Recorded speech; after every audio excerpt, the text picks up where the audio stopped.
Devine through the gap at extra cover, and there is the first boundary of the evening. Boundary here, as you just see here, that really nice work here from Sophie Devine. She's absolutely bisected that gap between to keep out or to score off. That was certainly coming back in, but Devine cuts it away to the boundary. So she just releases the shackles against Pandey. Yeah.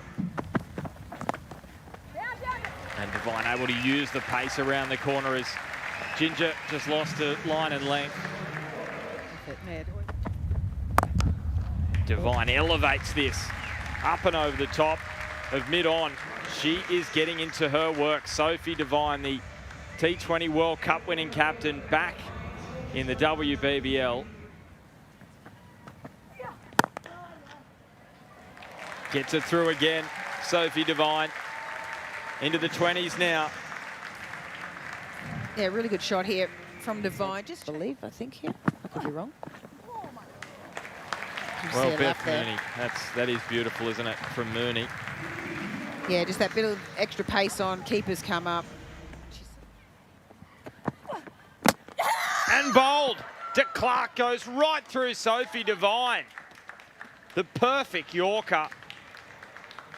And what a blow that is for the Scorchers. Devine was going so well. Devine herself was expecting it just to maybe be a little wider, maybe dig it into the wicket a little, and this has just gone straight underneath the bat. Absolute cracker of a ball, and well bowled from De Klerk. Sophie Devine is just starting to get going too, so a very, very handy wicket for the Brisbane Heat compared to the Australians who just go hard. Mooney around the corner, and now she's just pressing the accelerator after playing second fiddle to Devine for the last few overs.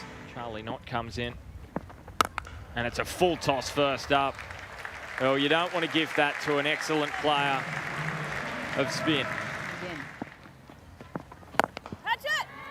Elevates again, and then it's an identical result for Hemalata, as was the case on the weekend. She holds out for 7, and Charlie Knott with the scalp. The size of some of these boundaries, maybe a little bigger than they are back home in India.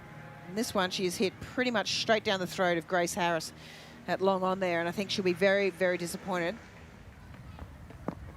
And dropped short by Charlie Knott, and Amy Jones couldn't have asked for a better gift to get off the mark. Yeah, a little bit of a freebie there for Amy Jones. Mooney advancing to get it on the full, straight over the top of Parsons, and Hancock couldn't get there. Yeah. Just goes for the big swing here, catches the top edge, and it's a really good catch there to De Klerk. She is very, very solid under the high ball, and that is a really good wicket here. And put that intimidation tactic onto Amy Jones. This one's still back of a length, and this time Jones, she's trying to bring that across onto the onside, but almost we've seen this a bit from her in her recent innings. It's bit of width, and that's just got through. Plenty of pace on that, and no way that was going to be stopped by anyone in that circle. Get into your innings. And De Klerk has gone absolutely straight through Michaela Hinkley there. May have just closed the bat, maybe got on her a little Yorker. It almost looks like it's holding its line and then dropping down. This one was a little bit shorter of the length, and Hinkley was sucked in by going, okay, well, it's WA. She's got to remember she can do that in orange. Catch it! Oh, and that looks like it's a missed chance there for Charlie Knott down ground. So it actually carried. You don't see it drop many, do you, Charlie Knott? Yeah, it's in front of. Top edge, and this is a very simple catch for Georgia Redmayne. So not the tallest of players either. Just went to look for that pull shot, and it just probably got on her a little too quickly. Got a good height. Well executed bouncer there from Nicola Hancock, and a really simple catch there for Georgia Redmayne. But good bit of homework there from the Brisbane Heat. Whoa, and stumped. Alana King went walkabout. Under edge on that. Just managed to to gather it nicely as Alana King walked out, just clipped the top of leg stump. Up-ish and through, and Beth Mooney brings up half-century number 42 in her WBBL career. It is an incredible strike rate.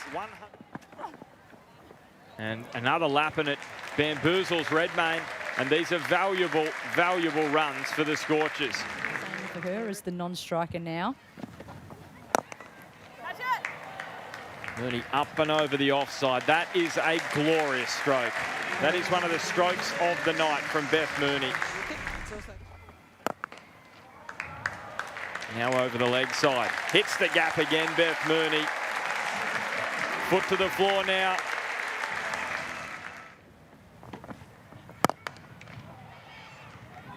Ainsworth is going to run, and there will be a run out. So that's a sacrifice from... She's going to have to go for 7, as he said before, just leaning back on that one, straight to the field up. Jess Johnson, she just bounces it into Nick Hancock. Good positioning at the stumps as well. Now gets a full toss. Picks up a boundary. Beth Mooney up above 70 now. Strap yourself in, 2 balls to go. Clubbed over the top by Mooney. So that into the 140s, the Perth Scorchers. Well, what a turnaround this is in just a few overs. And bowled, final delivery. It was a terrific one from Nicola Hancock, and Beth Mooney, 77 off 51. What an innings. And Harris off the mark immediately. It was a little risky, but it was in the gap, and it's a boundary to start. Crunched straight back over the top. No respect here from Harris. I think this is probably fairly common. Harris has hit that well. Gee, that was crisp off the blade. That was just stunning to watch. So she's only dealing in 4s at the moment. Grace bowled. Well, she's got all the hits early on here. Ebony Hoskin, what a delivery, coming back and cleaning up Grace Harris, who smacked her around in the last over. Ball from her, and she's just been a real find. You can just see her closing that way through the shot, way too early. Super stuff from the youngster. Picks up her 3rd wicket for the season. She is pretty happy with herself. Grace Harris.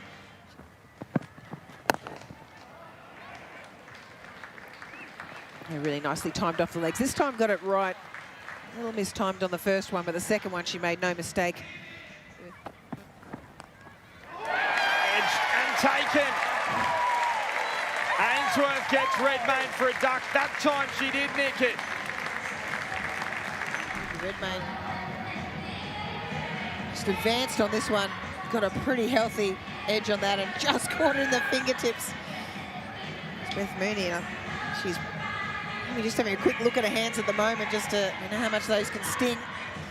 2 keepers sitting here in the commentary box, and Ainsworth, she is up and about. The captain.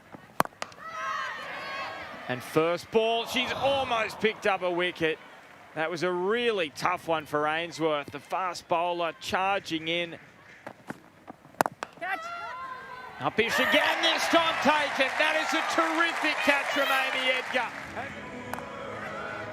Lost hold of the bat, so looking to play maybe more onside, the ball shaping slightly away, squaring up, so just really losing all sorts of shape, and has to take the bottom hand off the blade. Great catch from Amy Edgar. We saw her have a real good crack out in front of Chloe Ainsworth the ball before. This time roll on and be a batter. Catch. That's well struck by Jonathan into the gap. She has split the field.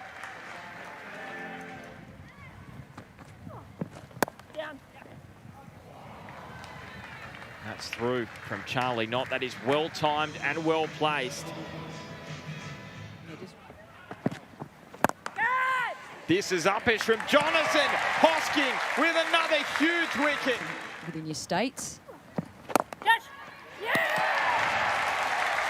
Well, caught and bowled there from Alana King. Just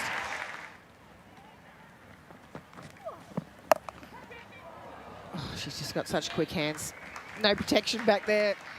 Didn't think she'd be able to get it there that quickly, but Laura Harris just has this knack of finding boundaries.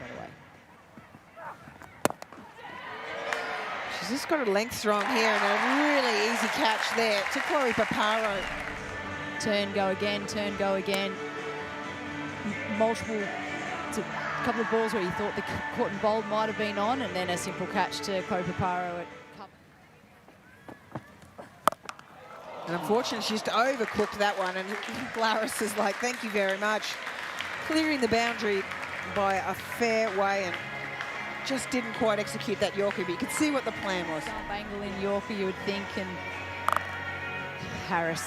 I mean, is there a more correct bat name and sticker than WACA?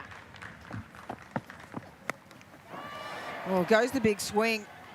Goes the wrong direction. It's supposed to be going back over the bowler's head, but swings hard enough that it carries just for a couple of bounces. It's a boundary. Mooney. Oh, so she's played that one on. Sienna Ginger just cannot believe it as...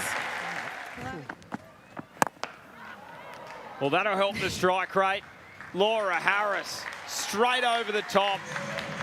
Massive 6 off the final ball of the over from Sophie Devine. The Heat 7 for 95. I'll tell you what, that was a pretty good over there from Sophie Devine. Just getting the singles getting knocked around, but that's the danger of someone like a Laura Harris when she's at the crease. Right, just them. Harris around the corner, just eases it for 6. She didn't even have to hit that hard, and it went flying towards the fence. Steps inside it, doesn't want to reverse. I'm just hoping she doesn't try that. Does love it. Quite yet. I think she's hitting it well enough not to bring out the reverse. Harris hammers it. Has it got enough on it? Yes, it has. Just that time, but it's still worth the same. 6 more. I want to give him a bit of an old, dodgy, soft one that won't come off the bat quite so well.